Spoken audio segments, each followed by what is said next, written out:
quickly, leading to a spike in marriages. But these wartime marriages proved surprisingly durable. Military records show 70% lasted over 20 years. By 1955, when West Germany regained sovereignty and joined NATO, approximately 20,000 German women had immigrated to America as military wives. Their integration into American society varied dramatically based on location, education, and community acceptance. In cities with large German-American populations, war brides found established communities. Milwaukee's German neighborhood, Cincinnati's over-the-Rhine district, and St. Louis's German associations provided familiar food, language, and customs. War brides often became bridges between old German-American communities and modern Germany. Emma Roberts née Fisher, who settled in Milwaukee in 1949, became president of the German-American Ladies' Society by 1960. The old German Americans initially resented us as reminders of the Nazi era. But we brought contemporary German culture, not the preserved traditions from their grandparents' time. Eventually, we revitalized these communities. Rural areas presented different challenges. War brides in small towns often remained the only Germans for miles, facing isolation and suspicion. Some never fully integrated, maintaining German customs privately while publicly embracing American life. I became two people, explained Katrina Brown-Mitt, who settled in rural Arkansas. At home, I was German, cooking German food, speaking German to my children, maintaining German Christmas traditions. Outside, I was aggressively American, joining the PTA, volunteering for church functions, never mentioning my background. German war brides brought unexpected educational benefits to American communities. Many possessed superior education compared to average Americans. Gymnasium graduates knew multiple languages, understood classical music, and had studied literature and philosophy. School districts discovered German war brides made excellent teachers, particularly for languages and music. By 1960, hundreds taught in American schools, introducing improved language instruction methods and European classical education approaches. Dr. Margaretta Williams, née Hoffman, who became a high school German teacher in Ohio, revolutionized language instruction. American methods emphasize grammar and translation. I introduced conversational German, cultural immersion, student exchanges. My students didn't just learn German, they understood German culture. War brides also influenced American domestic life. They introduced German Christmas traditions, Advent calendars, Christmas markets, baking traditions that became mainstream American customs. German cooking techniques, household management, and child-rearing practices subtly influenced American suburban culture. We didn't realize our influence until years later, reflected Ingrid Thomas, née Bow. Our American neighbors started making real coffee instead of instant, baking bread from scratch, maintaining gardens. We brought old-world skills to convenience-obsessed America. The psychological transformation of German women who married Americans reveals remarkable resilience. They navigated multiple traumas, surviving war and bombardment, enduring occupation and poverty, leaving homeland and family, adapting to foreign culture, and overcoming prejudice. Psychiatric studies from the 1950s documented high rates of depression and anxiety among war brides, but also remarkable adaptation. Dr. William Henderson's 1955 study of 500 German war brides found 60% reported complete satisfaction with American life after 5 years compared to 40% after 1 year. The journey from defeated enemy to American citizen required complete psychological reconstruction. Dr. Henderson wrote, "These women reinvented themselves, discarding German identity while preserving German culture. A complex balancing act requiring extraordinary psychological flexibility. Many war brides never discussed their experiences, even with their children. The silence stemmed from multiple sources. Shame about Germany's wartime actions, fear of American prejudice, and desire to protect children from difficult history. Barbara Miller, daughter of a German war bride, discovered her mother's history only after her death in 1995. I found letters in German, photographs of bombed cities, a diary describing hunger and fear. My mother never spoke German at home, never mentioned her family, never explained her sadness when she heard German music. She erased herself to become American German war brides, became inadvertent cultural ambassadors during the Cold War. As tensions with the Soviet Union intensified, these women humanized Germany for Americans who might otherwise view Europeans through stereotypes. Their children, the second generation, often became bridges between cultures. Many pursued German studies, became translators, or worked in international business. Military records show children of German war brides enlisted at higher rates than average Americans, often requesting German assignments.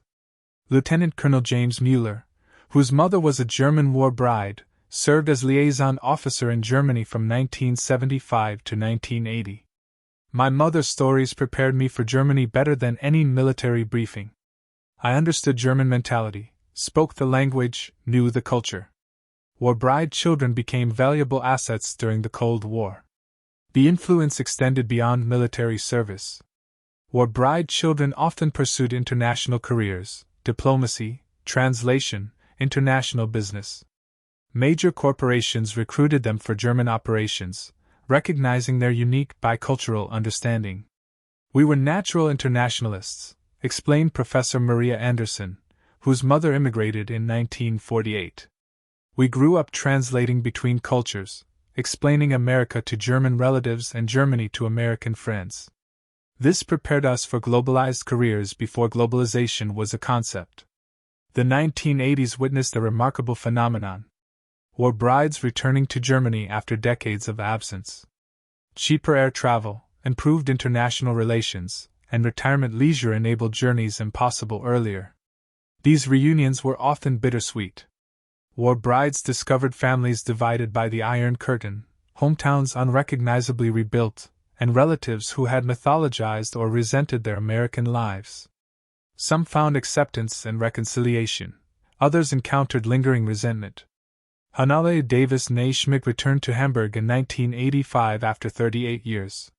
My sister had told everyone I abandoned the family for American luxury. The truth that I sent money for 20 years. That my husband worked in a factory, that we struggled, didn't match their narrative. The reunion was painful but necessary. Some war brides organized group returns, chartering planes to visit homeland together. These groups provided emotional support for confronting difficult memories and changed landscapes. The largest, organized by the German War Brides Association of America in 1987, brought 300 women to Germany for a 2-week tour. Returning together gave us strength, explained organizer Christina Thomas. We could share shock at changes, grief for losses, joy at reunions. Individual returns were often traumatic. Group returns were healing. The numbers tell a story of massive social transformation.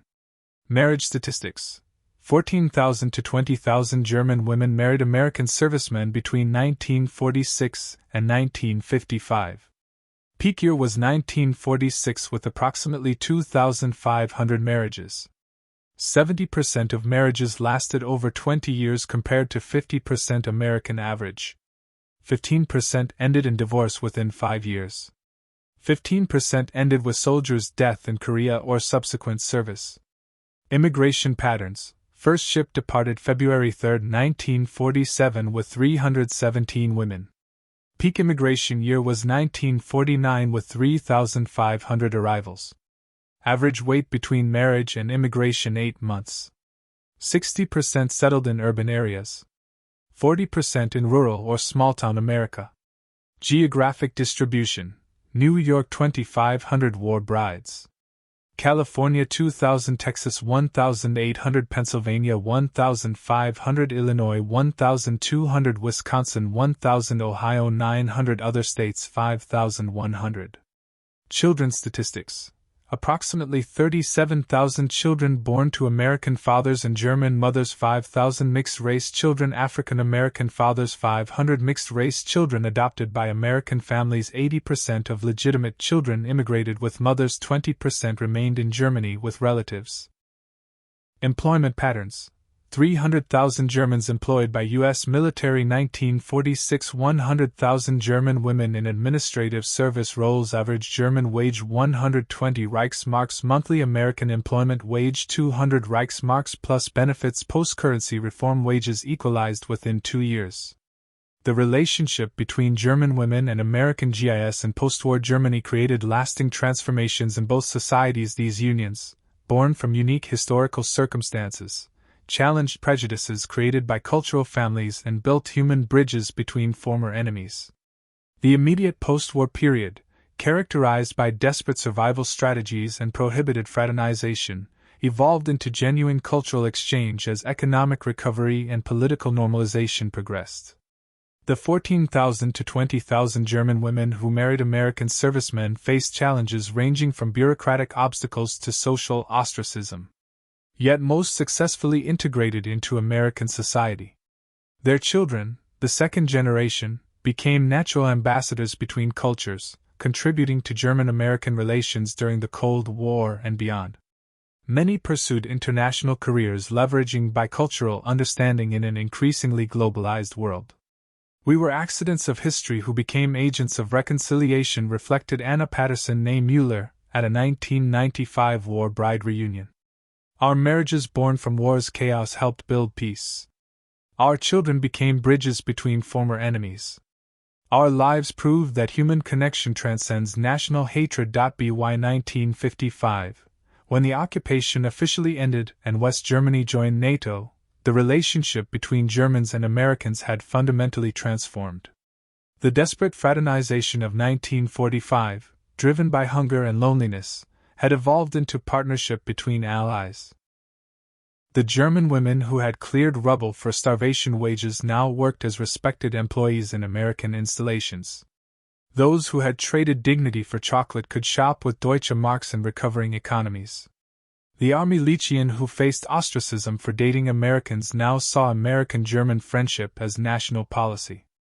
Wolfgang Petersen, son of a German war bride, captured this transformation in his 2000 documentary Bridges of Love. My mother's generation built bridges with their bodies and hearts that politics couldn't construct. They were criticized, ostracized, celebrated, and ultimately vindicated. Their personal choices became historical forces. The occupation years revealed fundamental truths about human nature under extreme conditions.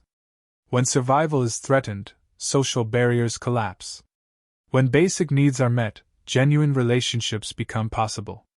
When former enemies interact as individuals rather than nationalities, reconciliation follows. The magnitude of the German-American encounter in occupied Germany can be measured in revealing statistics that demonstrate both the scope of the transformation and its lasting impact. Occupation force strength, peak U.S. military presence 1.6 million, May 1945. Stabilized occupation force 200,000 1946 to 1950. Military dependents in Germany 30,000 by 1950. German employees of U.S. forces 300,000 1946. Total Americans cycling through occupation 3 million 1945 to 1955. Economic disparities. German civilian rations 1,000 to 1,550 calories daily. American military rations 4,000 calories daily. German average monthly wage 120 Reichsmarks. Black mark carton of cigarettes 1,000 Reichsmarks. PX price for same carton $1.10 Reichsmarks. Official rate. Social transformation. Dance halls operating in U.S. Zone 450 by 1947. America House visitors monthly 80,000 Munich 1950 German youth activities participants 250,000 annually. German-American Women's Clubs 85 chapters by 1952 Cultural Exchange Program participants 500,000 1945 to 1955. Relationship outcomes. Marriage applications first day of legalization 2,500 total marriages during occupation 14,000 to 20,000 war brides immigrating to America 14,000 confirmed children from German-American relationships 37,000 mixed-race children 5,000 successful adoptions to America 500. Geographic impact. Major occupation centers: Frankfurt H. Heidelberg, Munich, Stuttgart, Berlin H. Heidelberg. American population 20,000. Continuous Frankfurt Requisition Departments 3,700. Campbell Barracks capacity 10,000 soldiers. Mark Twain Village Housing Units 800. Patrick Henry Village area 97.5 hectares. The individual voices of German women who lived through the occupation provide the human dimension to historical statistics. Their stories, preserved in letters, diaries, and oral histories, reveal the complexity of survival, adaptation, and transformation. Lisa Lotto Williams N. Kruger, interviewed in 1990, provided detailed insight. People today cannot understand the desperation of 1945. My father was dead in Russia. My brother missing in action. Our house destroyed. I was 19, educated, spoke English, but there was no work except clearing rubble for 72 Reich marks monthly, not enough for food. When the Americans advertised for translators, 500 women applied for 10 positions. I was lucky. My gymnasium English impressed them. Suddenly, I earned 200 Reichsmarks plus access to the canteen. The other women called me amateur, American, __, though I only translated documents. I met Bill at work. He was kind, respectful, different from the Nazi propaganda stereotypes. We dated secretly for 6 months. Fraternization was still banned. When we could finally marry in 1947, my mother disowned me. She said I betrayed Germany. She never met her grandchildren. In America, I faced different prejudice. Bill's family in Iowa had lost a son in Normandy. His mother asked if my family were Nazis. When I explained my father died fighting a war he didn't believe in, she cried and embraced me. That moment, I became American. My children grew up bilingual, bicultural. My daughter became a translator for the State Department. My son, an army officer who served in Germany. They built bridges I could only dream of. That's our legacy. From rubble women to bridge builders in one generation. Military authorities struggled to manage the rapidly evolving situation between American forces and German civilians. Initial policies based on punishment and separation collapsed against human nature and practical necessities. General Lucius Clay, military governor of the American Zone, privately acknowledged the futility of non-fraternization. Young men and young women will find each other regardless of regulations. Our choice is to channel these interactions constructively or face chaos. The establishment of official venues, service clubs, America Häuser, GIs centers represented pragmatic acceptance of inevitable social interaction. These controlled environments provided safer alternatives to underground dance halls and black market encounters. Military police reports from 1946 revealed the scope of the challenge. Enforcement of non-fraternization is impossible without destroying troop morale. Soldiers with excellent combat records face court-martial for speaking to German civilians. Meanwhile, black market fraternization flourishes beyond our control.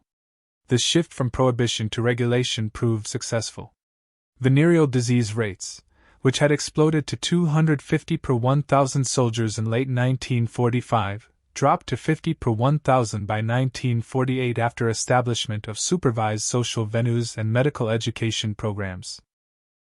The June 1948 currency reform didn't just stabilize the economy, it revolutionized social relationships between Americans and Germans.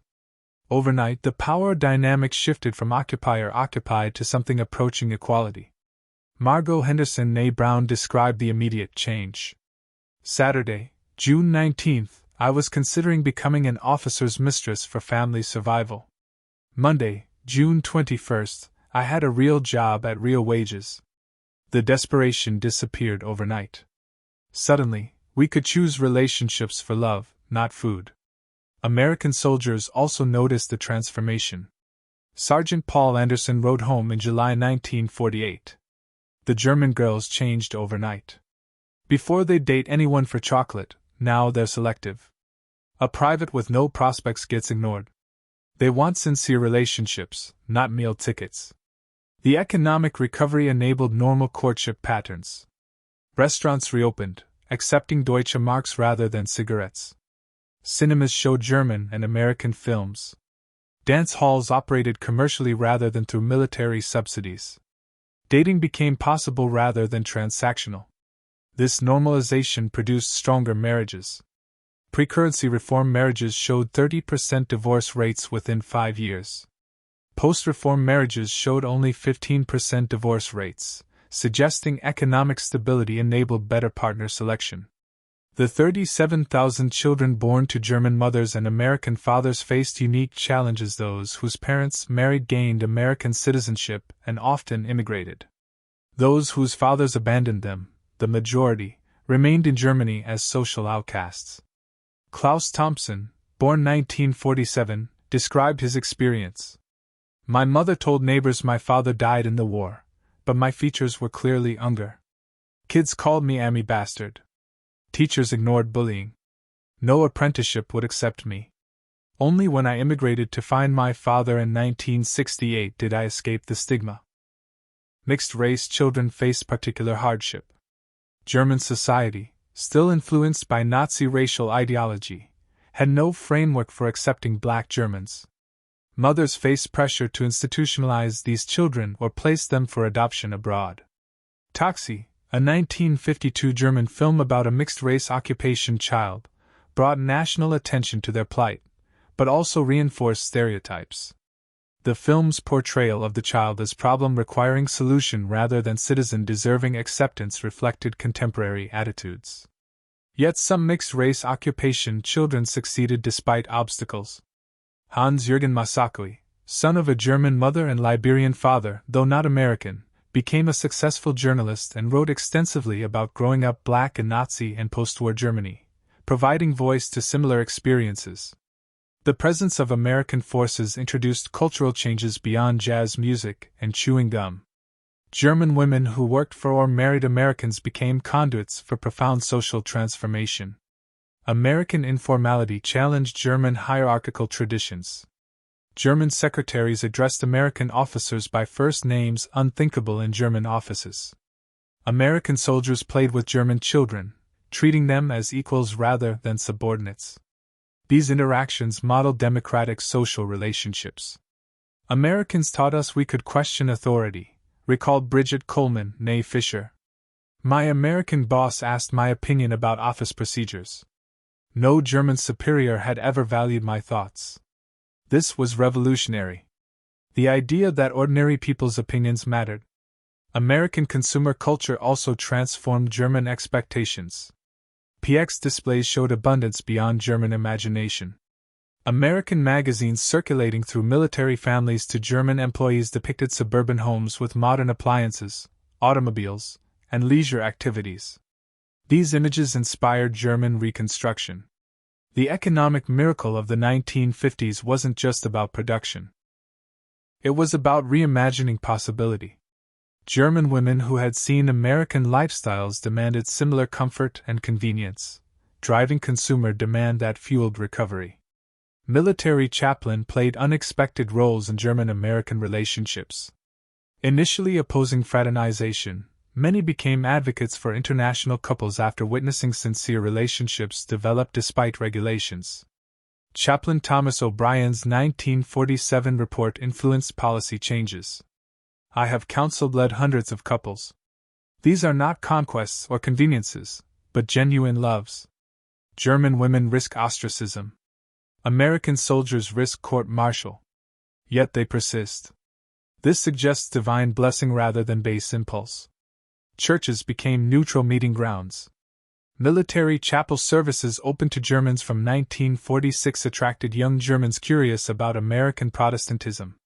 German churches hosting American services discovered GIs contributing generously to Reconstruction funds. Interfaith relationships created additional complications. Catholic-Protestant marriages required special dispensations. Jewish soldiers dating German women faced particular scrutiny given recent history. Yet love transcended religious boundaries as it had national ones. Faith became our bridge, explained Ruth Anderson, Nagna, a Lutheran who married a Catholic sergeant. We couldn't agree on theology, but we agreed on values, family, service, compassion. That foundation sustained our marriage for 40 years. The decade of American occupation fundamentally altered both German and American societies. The 14,000 to 20,000 German women who married American servicemen created permanent links between former enemies. Their 37,000 children became living bridges between cultures.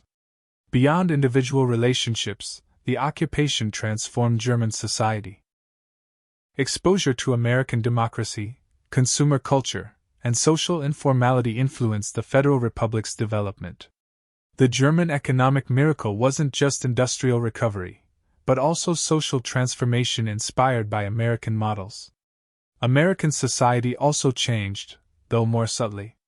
War brides introduced German efficiency, education emphasis, and cultural traditions that enriched American communities.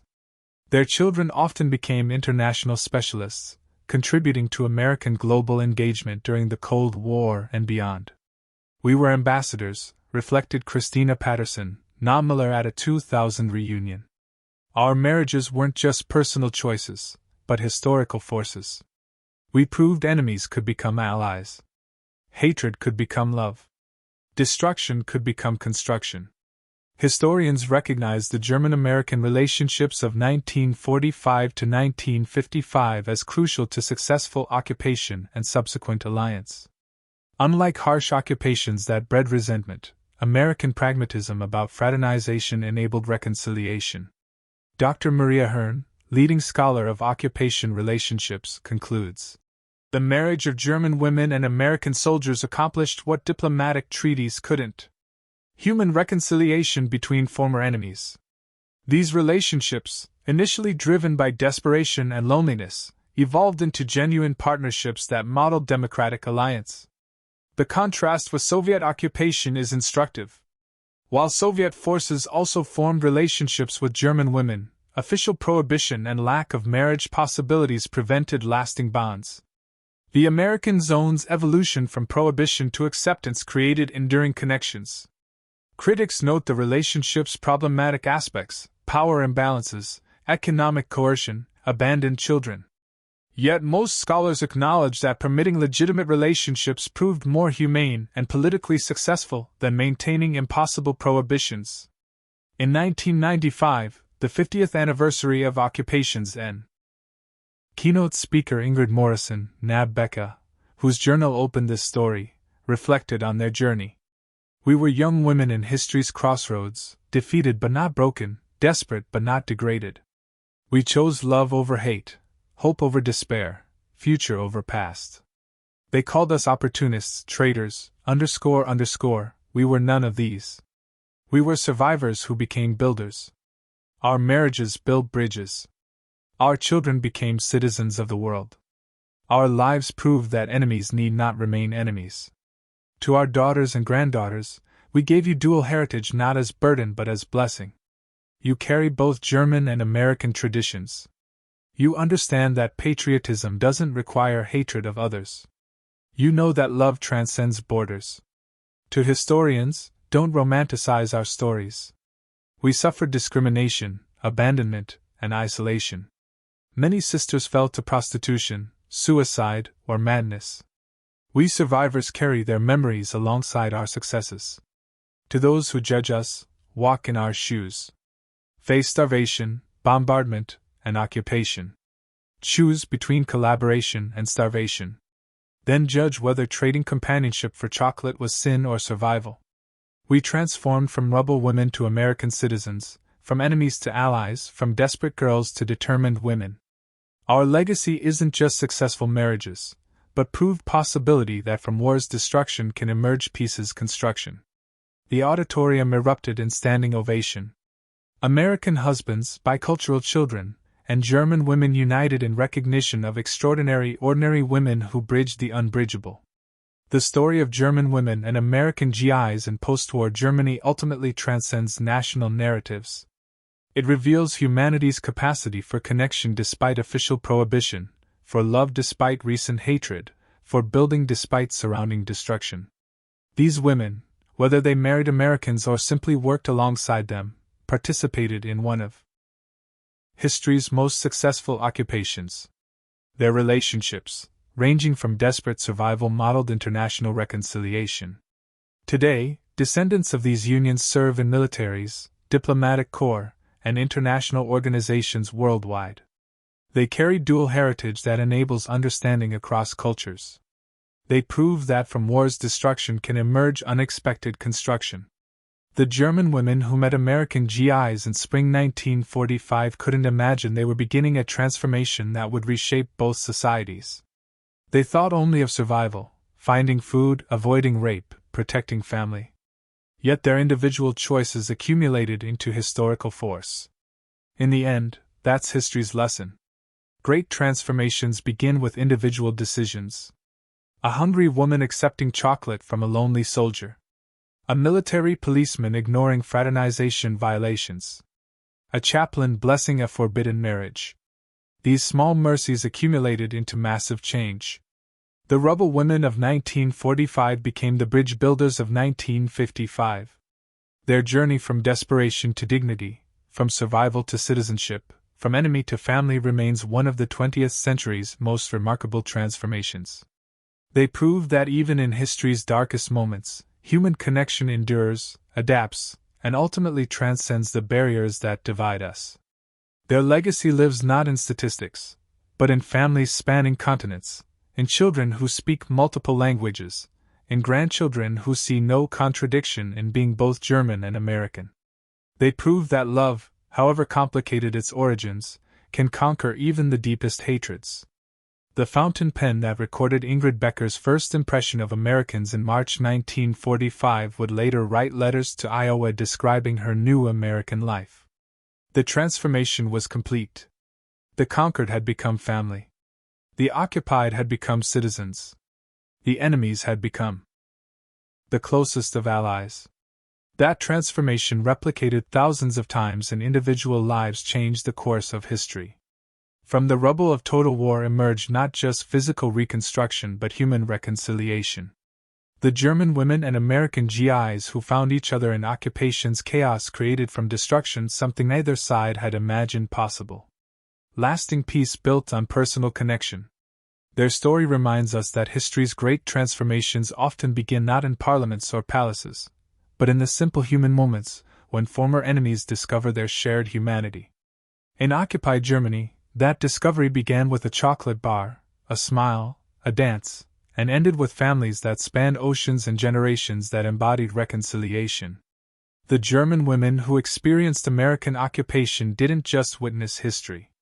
They transformed it through countless individual acts of courage, compromise, and connection. Their legacy endures in every family reunion that crosses the Atlantic, every bilingual grandchild, every moment when former enemies meet as friends. They were ordinary women in extraordinary circumstances who proved that human resilience and adaptability can transform even history's darkest chapters into bridges toward a better future. Their journey from rubble to reconciliation remains testament to the power of human connection to transcend the divisions that history creates. In the final analysis, the story of German women and American GIs in post-war Germany is neither purely romantic nor entirely tragic. It is, like all human history, complex, contradictory, and ultimately transformative. From the depths of defeat and desperation emerged connections that helped reshape the post-war world, proving that even in ruins, humanity finds ways to rebuild not just buildings, but bonds between peoples. The occupation ended officially in 1955. But its human legacy endures in millions of descendants who carry both German and American heritage, in the deep alliance between nations that were once bitter enemies, and in the proof that from war's destruction can emerge peace's most unexpected constructions. Families that span the divisions history creates. Children who embody reconciliation and love that transcends the boundaries of nation, language, and the bitter.